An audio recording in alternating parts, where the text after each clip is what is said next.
제 자식들이 저를 죽이려 했습니다. 90년을 살아오며 이런 말을 할 줄은 꿈에도 몰랐습니다. 100억이 넘는 재산을 가진 할머니라고 모두들 부러워하죠. 그런데 바로 그 100억 때문에 제 갈비뼈가 부러지고 온몸이 시퍼렇게 멍들 때까지 맞았습니다. 누가 그랬는지 궁금하시죠? 바로 제가 90년 인생을 바쳐 키운 제 친아들들입니다. 대기업 임원인 첫째, 의사인 둘째. 성공한 자식들이 90세 늙은 어머니를 죽음의 문턱까지 몰아넣었어요. 뚝. 갈비뼈가 부러지는 소리가 들렸을 때 저는 깨달았습니다. 아, 내가 평생 쌓아온 이 100억이 결국 내 목숨을 노리는 칼날이 되었구나. 차가운 바닥에 쓰러진 채 죽음을 각오했던 그 순간, 한 줄기 빛처럼 나타난 건 제 셋째 며느리였습니다. 그 아이가 아니었다면 저는 지금 여기 없었을 거예요. 오늘 여러분께 들려드릴 이야기는 돈이 어떻게 사람을 괴물로 만드는지, 그리고 진정한 가족의 의미가 무엇인지에 대한 뼈아픈 고백입니다. 어떻게 맨손에서 100억을 만들었는지부터 말씀드릴게요. 강원도 깊은 산골에서 태어나 12살의 식모로 팔려간 저에게는 꿈 같은 일이었죠. 학교도 못 가고 새벽 4시부터 밤 12시까지 일만 했어요. 겨울에는 얼음장 같은 우물에서 빨래를 하며 손이 얼어 감각이 없어져도 계속해야 했죠. 그렇게 악착같이 살면 언젠가는 복이 온다. 옆집 할머니의 그 말만 믿고 버텼어요. 20살에 3만원 들고 서울로 올라와 을지로 작은 식당에서 일하며 남편을 만났습니다. 둘 다 가난뱅이였지만 꿈만은 컸어요. 결혼식도 없이 시청에서 신고만 하고 자장면 한 그릇씩 먹은 게 신혼여행의 전부였죠. 하지만 우리에게는 철저한 계획이 있었어요. 한 푼, 두 푼 모아서 땅을 사기 시작했죠. 사람들이 거기는 발전 안 해. 돈만 날려라고 말렸지만 우리는 확신했어요. 서울이 발전하면 이 땅도 오를 거라고. 정말 그랬어요. 10년 후 10배로 뛰었죠. 그 돈으로 또 땅을 사고 IMF 때는 모든 사람이 팔 때 우리는 오히려 더 샀어요. 대한민국이 이대로 망하지는 않을 거야. 몇 년 후 땅값이 몇 배로 오르면서 정말 돈을 벌기 시작했어요. 그 돈으로 3층 건물을 올렸고 그게 점점 커져 10층짜리 빌딩이 되었죠. 사람들은 운이 좋다고 했지만 40년간 하루도 쉬지 않고 일한 결과였어요.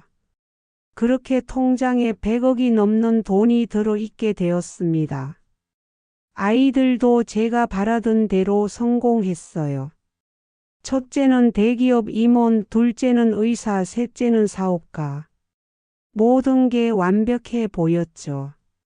그런데 언제부턴가 자식들이 달라졌어요. 따뜻했던 눈빛이 사라지고 마치 계산기가 들어앉은 것 같았어요. 명절에 모여도 대화는 한결같았죠. 엄마 돈 얼마나 남았어? 그 재산은 어떻게 할 거야? 공평하게 나눠야 하는 거 아니야? 저는 그럴 때마다 말했어요. 너희는 이미 가진 게 많지 않느냐? 굳이 내 것까지 욕심을 내느냐? 하지만 그들 귀에는 제 말이 들리지 않았어요. 그런데 셋째만은 달랐습니다. 늘 제 곁을 지켜주며 어머니 뭐 필요한 거 없으세요? 라고 물었죠. 다른 아들들이 저를 재산 목록으로 볼 때 셋째만은 저를 어머니로 대해줬어요. 그래서 재산 중 일부를 셋째에게 조금 더 주기로 결정했습니다. 이게 재앙의 시작이었어요. 첫째와 둘째가 알게 됐을 때 그들의 눈에서 본 적 없는 차가운 탐욕을 받습니다. 어떻게 막내한테만 더 줄 수 있어? 엄마가 우리를 차별하는 거야. 그리고 그 끔찍한 날이 왔어요. 엄마, 재산 분배 다시 해. 막내한테 준 거 당장 도로 내놓으라고. 첫째와 둘째가 집으로 들이닥쳤습니다. 제 말이 끝나기도 전에 그들이 제게 달려들었어요. 90년을 버텨온 제 몸이 순식간에 무너져 내렸습니다. 온몸에 시퍼런 멍이 들었고 숨조차 제대로 쉴 수 없었어요. 이 자식들아, 나를 죽일 셈이냐. 하지만 그들은 멈추지 않았습니다. 제가 90년을 바쳐 키운 자식들이 저를 죽이려 했어요. 그 순간 깨달았어요. 내가 평생 악착같이 모은 그 돈이 결국 내 목숨을 위협하는 무기가 되었다는 것을. 그때 저 멀리서 목소리가 들려왔습니다. 어머니, 병원 가실 시간이에요. 셋째 며느리였어요. 문을 열고 들어온 며느리가 온몸이 멍든 저를 보고 경악했어요. 어머니, 이게 대체 무슨 일이에요? 그리고 망설임 없이 119에 신고했습니다.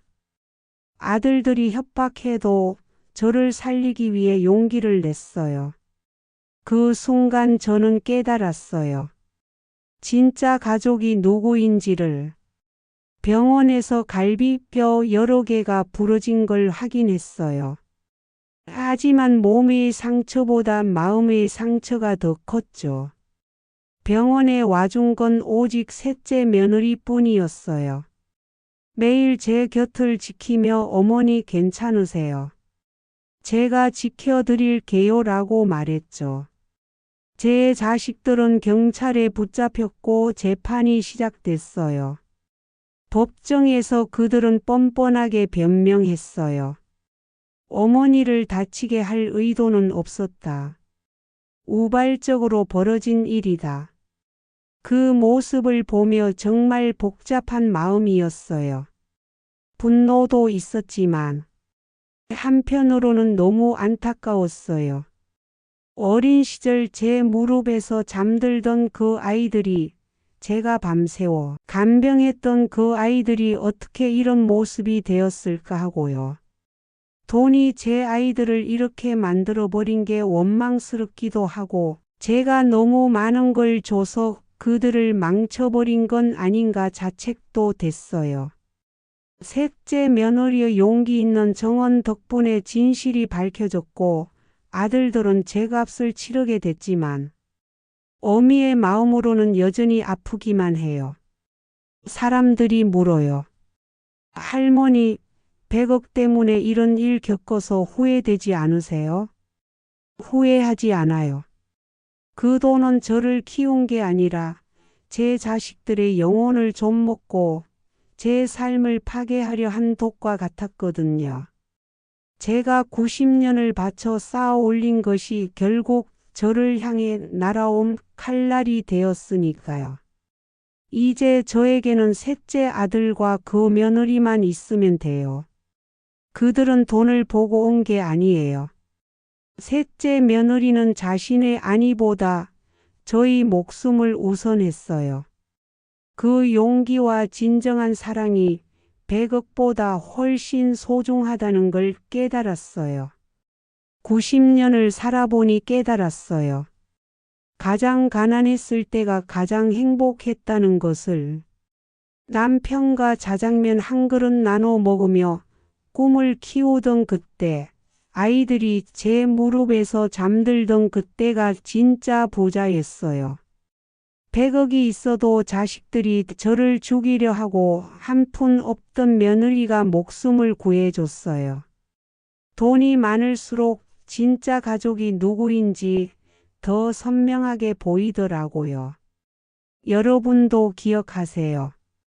당신 곁에 있는 사람들이 당신의 돈을 보고 있는지, 당신의 마음을 보고 있는지, 그게 진짜 중요한 거예요. 제가 90년 살며 100억 주고 산 가장 소중한 깨달음입니다.